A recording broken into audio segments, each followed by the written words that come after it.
So, hello, fellow Earthlings. This is Earthling 6455463728, and argument for an Emperor of Earth. Yeah, I'm talking about somebody who is the leader of the entire planet. And I'm going to give arguments that are in favor of something like that. So, you say, are you crazy? Why would you want to have an emperor? Were you some kind of a communist or something? No, not exactly. I've said it a number of times. I am not in favor of being shipped off to any kind of gulag or being sentenced to death like they do in China or being sentenced to, 20-year sentence or whatever else it is that they do. But there are some arguments that suggest that having an emperor of Earth, someone who does not have to be voted in and can't be voted out, there are some arguments in favor of that. So, number one. Number one, the problem is in the existing democracies that we have, people need to fundraise. They need to get money from other people in order to have a campaign. And once you raise money from people, for some reason, they normally want either their money back with interest or a favor or something for giving you money to campaign, to be elected. And that, for some reason, can lead to what we otherwise know as corruption. So there is a chance that um, democracy leads to a certain amount of corruption. You know, that said, of course, an autocracy or an emperor or a king can be corrupted as well. But the fact that he does not have to seek re-election may reduce in some way or fashion the amount of corruption that exists. Now, the first thing you might say is that, well, look at Putin. Well, look at Xi of China.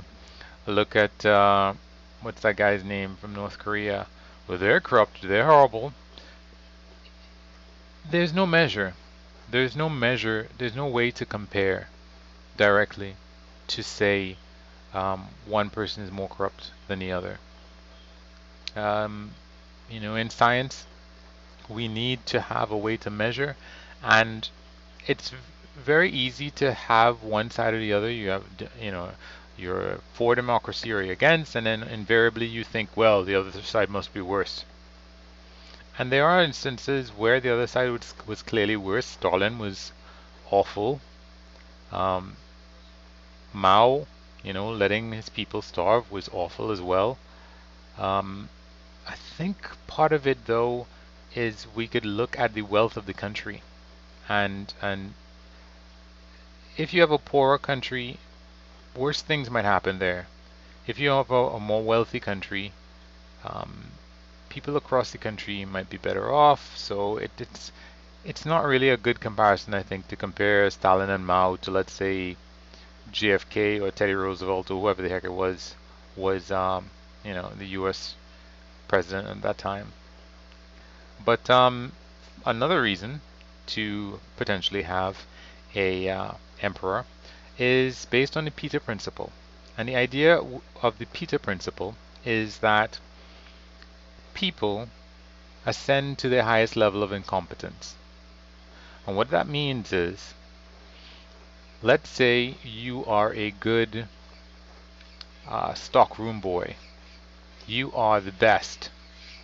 There's a good chance that you could get promoted because you're so good. And if you continue to be good and competent at what you do, you could be promoted all the way to an executive or even the CEO of an organization. Of course, the idea is that Ho Hopefully, on the plus side, you reach CEO, you reach some executive position, and you still are not incompetent, but you can't go any higher. But you're not incompetent. But usually that's not how it happens. People invariably reach to a point where they become incompetent and they can't or they are not um, promoted anymore. But, and this is the key thing, in societal structures, I think it's called a mechanical system, where there were, nobles and commoners and different castes, where you cannot keep ascending, that sort of thing wouldn't happen because you don't ascend to the level of your incompetence. That's part of the argument of the Peter Principle. So by making sure that there are ceilings, there are limits as to how far you can go, it becomes less likely that you will have somebody who rises to the level of their incompetence. So there's that.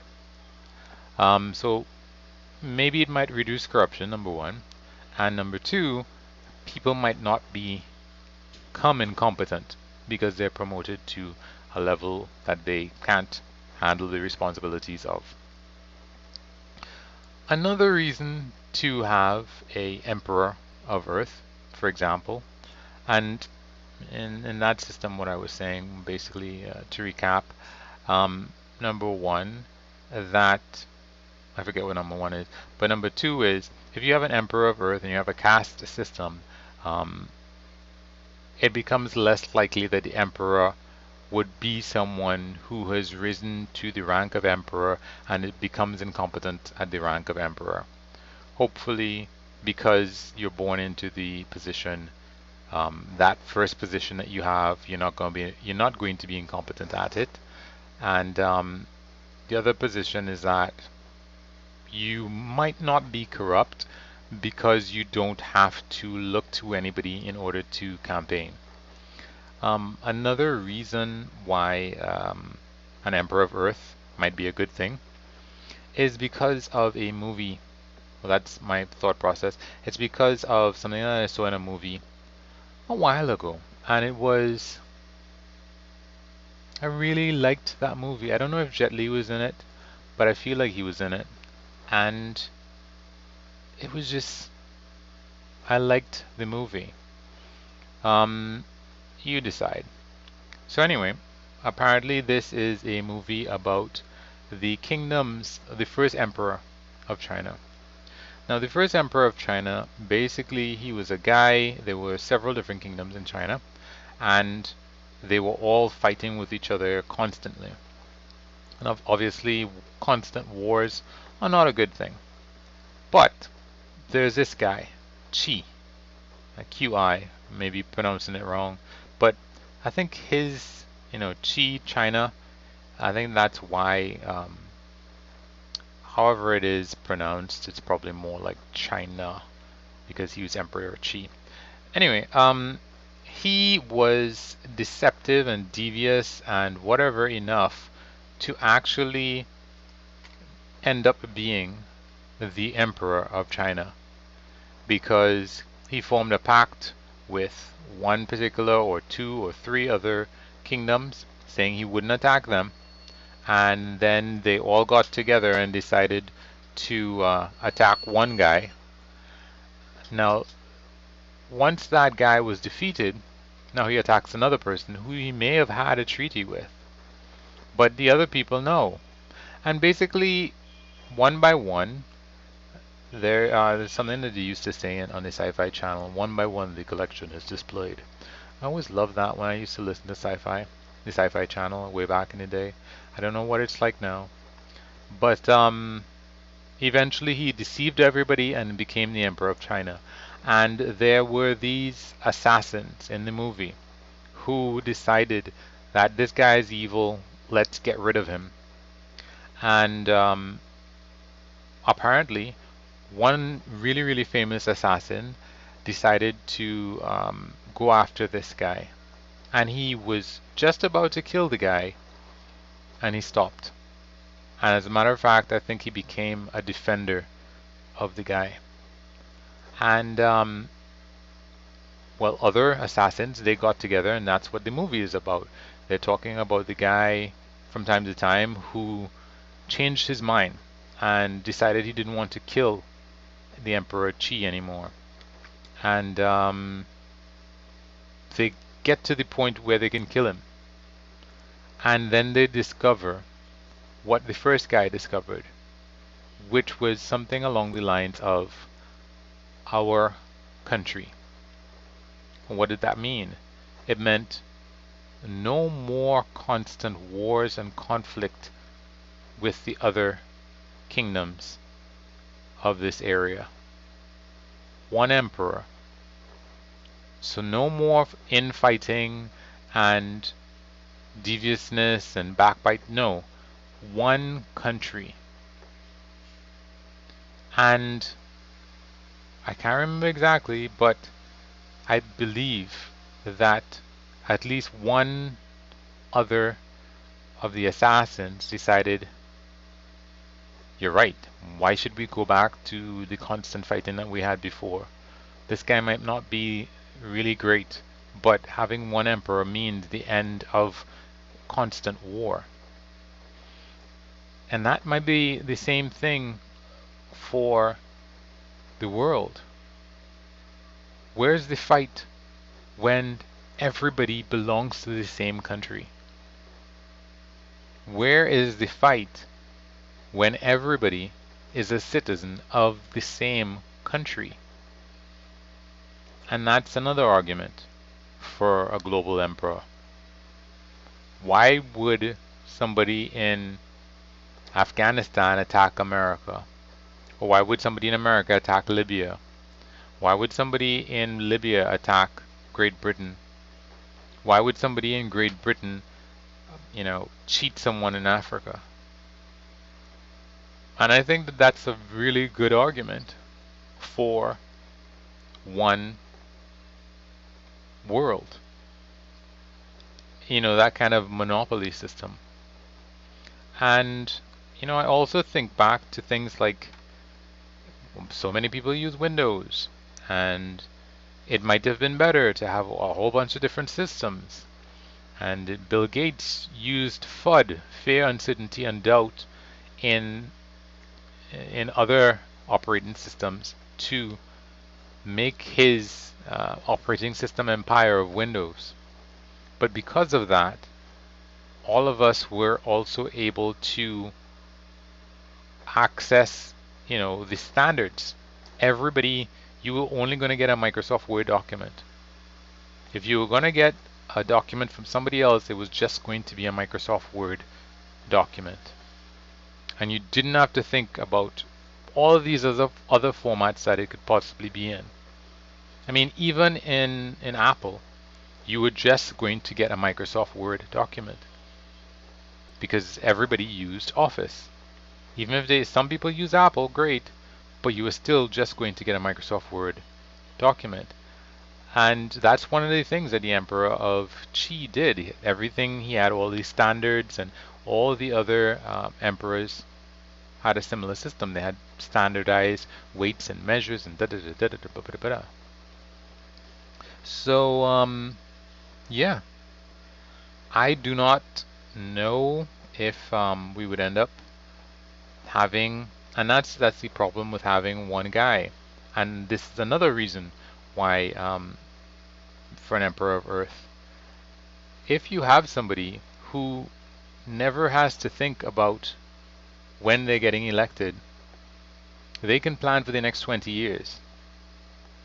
They can put something in place and give it their all, because they know that as long as they are alive, they are still, this is going to be their plan.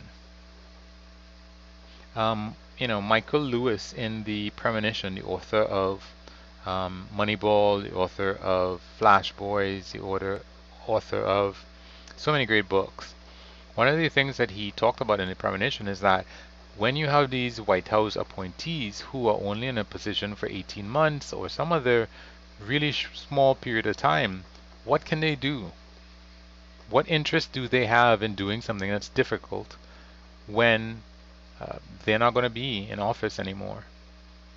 Nobody has any interest in the extended future because it's not going to affect them. It's not their business. And that's another reason for having an Emperor of Earth. And honestly, I think regardless of what any of us thinks, we are going to end up with that regardless. It's going to happen because that's how we work. It might be global warming, it might be a comet that's going to strike the Earth, a meteor, and yeah, along those lines, they would be able to fix global warming because there would not be this, oh, well, China can take advantage of this kind of thing. If we invest in global warming technology, if we stop burning fossil fuels, which are really easy, then China can use this in order to gain an advantage and possibly assume uh, leadership, quote unquote, of the Earth. Yeah, that would not be a thing if we had an Emperor of Earth. So I think that there are a lot of good reasons to have an Emperor of Earth. Of course, we could get a bad one, um, who, because of life extension technologies, his reign could last as long as Queen Elizabeth's, and he could be as incompetent as Mao. In which case, that would be really, really horrible, and it could threaten the existence of humanity. So it comes down to the point that when you have something like an emperor, when it's good, it's really, really good, and when it's bad, it's really, really bad. Um, yeah, anyway, thanks for listening. Have a good one. Peace.